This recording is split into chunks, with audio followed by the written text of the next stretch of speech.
Good morning, race fans, and welcome to Transport Diecast Racing. I'm your host, JT. Thank you for joining us today as we kick off the Diecast International Race Series 2021. This is the second ever DIRS, featuring 2 countries, 8 tracks, and 32 cars. We received 63 entries from around the world, but only the top 32 qualified. You've already seen the non-qualifiers in the Almost DIRS pre-tournament tournament. Those cars produced some great races for us, but now it's time for the real thing. First, the cars will start here at TDR in California. Then they travel to Monster Motorsports in Colorado. From there, they go to RTR Diecast Racing League in Alabama, then on to Jackson Pass Speedway in Pennsylvania. Then after a short drive to We Race Diecast in Maryland, they travel to Live Young Diecast in Texas, and then Flat Rabbit Racing Club in Illinois. Then finally, our drivers will fly across the Pacific Ocean to their final destination at Chaos Canyon in New Zealand. Make sure you subscribe to all 8 channels so you never miss a race. Now, before we start round 1, let's take a peek at our contestants, organized by their groups. The cars will change groups as they travel from track to track, so each person will race everyone at least once. We have a lot of fast cars in this tournament, but we may soon find out that fast isn't always best. Points will be accumulated throughout the season, and in the end, the winner will receive all of the pink slips as a prize. Alright, ladies and gentlemen, it's time to start round 1. In our first group, we have our top 2 seeds, Oliver James from TDR driving in Black Ice, a muscle-bound casting, and Doc from We Race Diecast driving in Crowd Control, a custom 15 Ford Mustang. Then we have our 30th and 31st seeds, Chips McGee from Live Young Diecast driving in Jolene, a 67 Chevelle SS 396, and Mary Death from Maker's Box Motors driving in Mary 2, a 69 Ford Mustang Boss 302. Oliver James and Doc will start in the front row, with Oliver starting in pole position. Behind him is Chips McGee, and Mary Death starts in the 4th position. And they're off. Ollie had the fastest time in qualifying with a 14.428, and he's in the lead now, putting a lot of distance between him and the pack. Let's see if he can keep this lead or if he gets sloppy at the end. No, a clean finish, and he takes first place, followed by Doc, Mary Death, and then Chips McGee takes last place. And Oliver James finishing with the 14.827 time. Wow. Chips falling behind as they enter the open track there, but he gets a nice drift. But unfortunately, that slows him down as Doc and Mary Death create some separation, but Oliver's way out in front. And now we rotate clockwise for race 2. We have Chips and Ollie in front, and we have Mary Death and Doc in the back row. This is a great chance for Ollie to take another first place finish, as he should be leaving Chips in the dust. And Doc is close behind. A little contact there. Oliver way out in front again. Looks like another easy win for, oh God! He understeers and Doc comes flying by and takes first place, followed by Ollie, then Chips, and now we have Mary Death taking last. What a pass by Doc, taking advantage of a bad mistake from Ollie. Great runs by all 4 drivers as there was very little drifting, but Oliver just couldn't hold it together as he makes a small mistake, giving Doc the opportunity he needed to come flying by, and what a finish. Next up, we rotate again. We have Mary Death in front with Chips, and then we have Doc in the back with Oliver James. Doc and Oliver are tied now with 8 points, and I foresee a lot of pushing from behind here. I'm pretty sure these are the fastest starts for those 2 guys in front. Oh, a lot of contact and a lot. Holy crap. I can't even commentate on this because there's so much happening, but Doc breaks free from the pack, and it looks like he will take another first place finish. And then we have Mary Death, and I think Ollie and Chips, oh, they have not stalled out on that last curve, but Ollie's gonna take third unless he makes mistakes like that. But he barely hangs on, and he takes 2 points. And right here we see Doc's first pass attempt after he sees Mary Death go wide and high. But Mary Death comes down and blocks him. And blocks everyone.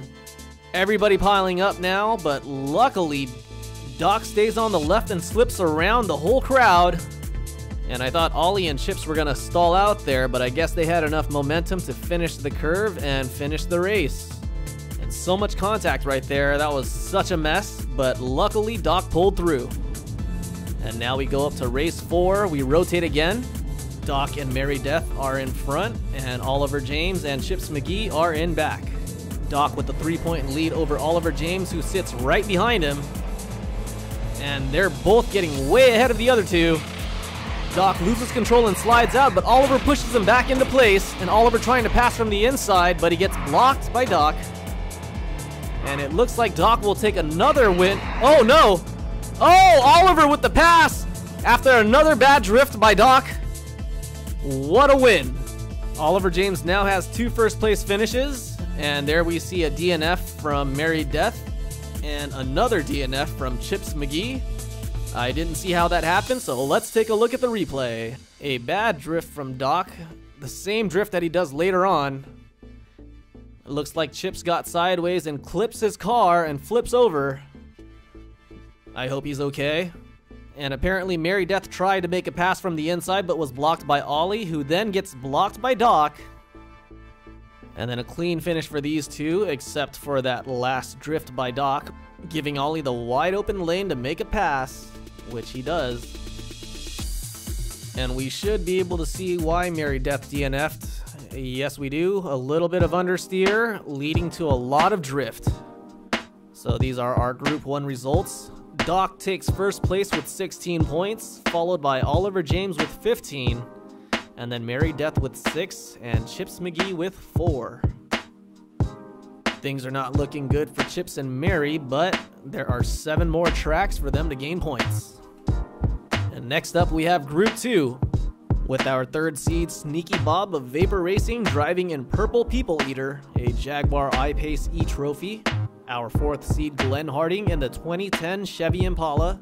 Our 28th seed Fractal Panda of Fractal Panda Diecast Racing out of Scotland, driving in Dark Horse, a Roger Dodger casting. And then our 29th seed, the Crazy Canuck from the A team out of Canada, driving in Maximum Effort, a Dodge Challenger drift car. For our first race, we have Sneaky Bob and Glenn Harding starting in front, with Fractal Panda and the Crazy Canuck in the back. Sneaky Bob had a qualifying time of 15.294, and he should be winning this race as he starts in the fast lane. And ooh, what a surprise as Fractal Panda takes second. And a lot of contact with the wall, but Bob keeps his lead. A little sloppy on the landing there. He drifted a little bit, giving everybody else the opportunity to catch up. But he has a clean finish and takes first place, followed by Fractal Panda and Glenn Harding. And here we have the Crazy Canuck crawling across the finish line, but he finishes. Looks like Bob got a little sideways there before receiving some help. Clean driving from everyone. And oh, a lot of contact from the Crazy Canuck, so that's how he fell so far behind. Race 2, we rotate clockwise. We have Fractal Panda and Sneaky Bob in front, and the Crazy Canuck and Glenn Harding in the back. Fractal Panda had a 17.092 qualifying time, but he takes the lead, pushing Bob out of the way. Glenn and Canuck with the tandem drift. Fractal Panda put a lot of distance on that back straight. Oh god! And Sneaky Bob sneaks by. So does everybody else. And Sneaky Bob takes first, followed by Glenn Harding, and then the Crazy Canuck. And wow, how did Fractal Panda finish that?